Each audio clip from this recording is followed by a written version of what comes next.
Assalamualaikum warahmatullahi wabarakatuh. Tabibun. Biografi Kiai Haji Hashim Asy'ari. Kiai Haji Hashim Asy'ari lahir pada Selasa Kliwon tanggal 14 Februari tahun 1871 Masehi atau bertepatan dengan 12 Zulqa'dah tahun 1280 Hijriah. Dusun Gedang, Desa Tambakrejo, Kecamatan Jombang, Jawa Timur. Dilahirkan dari pasangan Kiai Asy'ari dan Nyai Halimah. Kiai Haji Hashim Asy'ari memiliki nama lengkap Muhammad Hashim bin Asy'ari bin Abdul Wahid bin Abdul Halim atau yang populer dengan nama Pangeran Benawa bin Abdul Rahman, yang juga dikenal dengan julukan Jaka Tingkir atau Sultan Hadiwijaya bin Abdullah bin Abdul Aziz bin Abdul Fattah bin Maulana Ishaq bin Ainul Yakin, yang populer dengan sebutan Sunan Giri.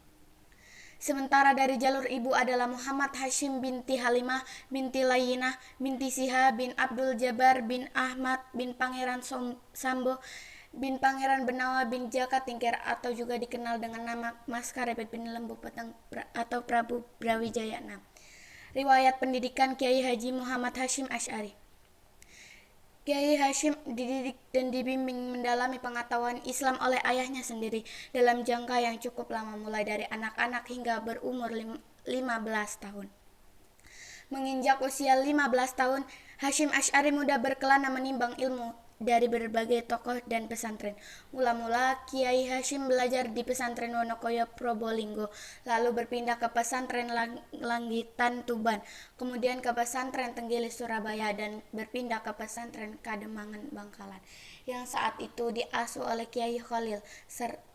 Setelah dari pesantren Kiai Khalil, Kiai Hashim melanjutkan di pesantren Siwalan Panji Sidoarjo yang diasuh oleh Kiai Yakub. Pada usia 21 tahun, Kiai Hashim Asy'ari melanjutkan pencarian ilmu ke kota Mekah. Di Makkah, Kiai Hashim berguru pada Syekh Ahmad Al-Amin Al-Attar, Syed Sultan bin Hashim, dan masih banyak lagi. Selain itu, Kiai Hashim juga menimbang pengetahuan dari Syekh Ahmad Khotib Minangkabawi, Syekh Nabawi Al-Bantani, dan Syekh Mahfud Al-Tirmizi. Tiga nama yang disebut terakhir, Khotib Nawawi dan Mahfuz, adalah guru besar di Makkah saat itu juga memberi pengaruh signifikan dalam pembentukan intelektual Kiai Hashim di masa selanjutnya. Prestasi belajar Kiai Hashim yang menonjol membuatnya kemudian juga memperoleh kepercayaan untuk mengajar di Masjidil Haram. Beberapa ulama terkenal dari berbagai negara tercatat pernah belajar kepadanya. Di antaranya ialah Syekh Sya'at Allah Al-Mainmani, mufti di Bombay, India; Syekh Umar Hamdan, ahli hadis di Makkah; Al-Sihan Ahmad bin Abdul Syiriyah; Kiai Haji Asnawi Kudus; Kiai Haji Dahlan Kudus; Kiai Haji Bisri Syansyuri Danyar Jombang. Perjuangan Kiai Haji Hashim Asy'ari pada tanggal 26 Rabiul Awal 1317 Hijriah bertepatan dengan tanggal 3 Agustus 1899 Masehi, Kiai Haji Hashim Asy'ari mendirikan pesantren Tebu Ireng di Bantu Mbah Zahid. Pada tanggal 31 Januari 1926 bertepatan 16 Rajab 1344 Hijriah, Kiai Haji Hashim Asy'ari bersama Kiai Haji Wahab Hasbullah, Kiai Bisri Syansyuri, dan beberapa kiai lainnya mendirikan Nahdlatul Ulama sebagai wadah kebangkitan para ulama untuk menyejahterakan umat dan lepas dari belenggu penjajah. Pada saat didirikannya NU tanggal 16 Rajab 1344 Hijriah di Surabaya, beliau Rais Akbar Hadratus Syekh Hashim Asy'ari berpidato dengan membacakan Muqaddimah Qonun Asasi sebagai garis perjuangan dan jati diri NU.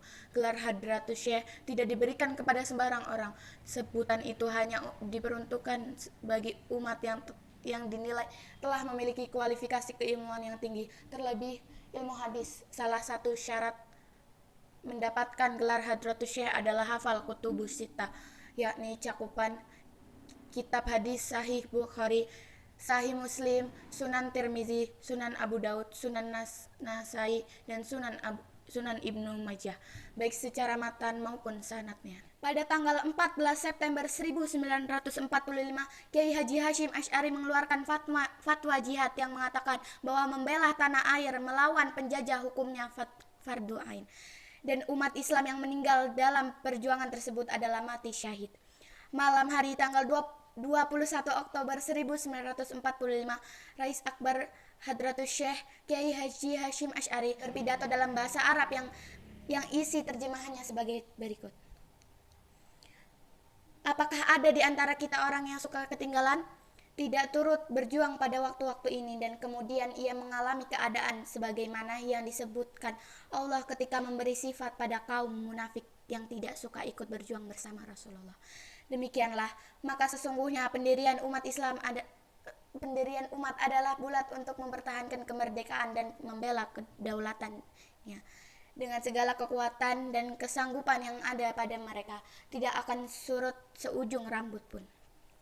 Barang siapa yang memihak kepada kaum penjajah dan condong kepada mereka, maka berarti memecah kebulatan umat dan mengacau barisannya. Maka barang siapa yang memecah pendirian umat yang sudah bulat, pancunglah leher mereka dengan pedang siapapun orangnya itu. Pada tanggal 22 Oktober 1945, Nahdlatul Ulama mengeluarkan resolusi jihad di Surabaya dan di Purwokerto 29 Maret 1946. Setelah menimbang, mengingat dan akhirnya memutuskan. Yang pertama, memohon dengan sangat kepada pemerintah Republik Indonesia supaya menentukan suatu sikap dan tindakan yang nyata serta sebadan terhadap usaha-usaha yang akan membahayakan kemerdekaan dan agama dan negara Indonesia, terutama pada pihak Belanda dan kaki tangannya. Yang kedua, supaya memerintahkan melanjutkan perjuangan bersifat sabilillah untuk tegaknya negara Republik Indonesia merdeka dan agama Islam. Surabaya, 22 Oktober 1945. Habib Nahdlatul Ulama. Karya-karya Kiai Haji Hashim Asy'ari.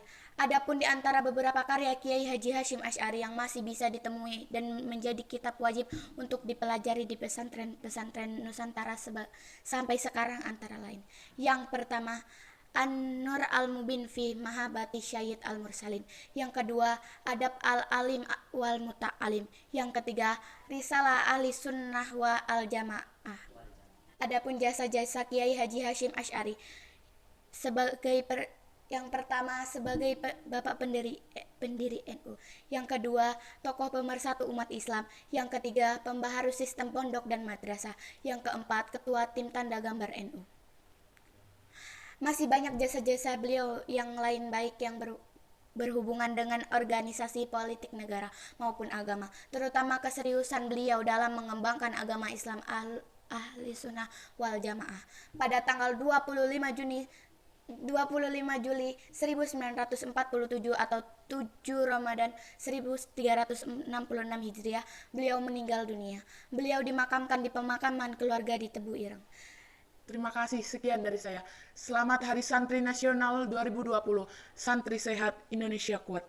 Wallahu muwaffiq ila aqwamit thariq. Wassalamualaikum warahmatullahi wabarakatuh.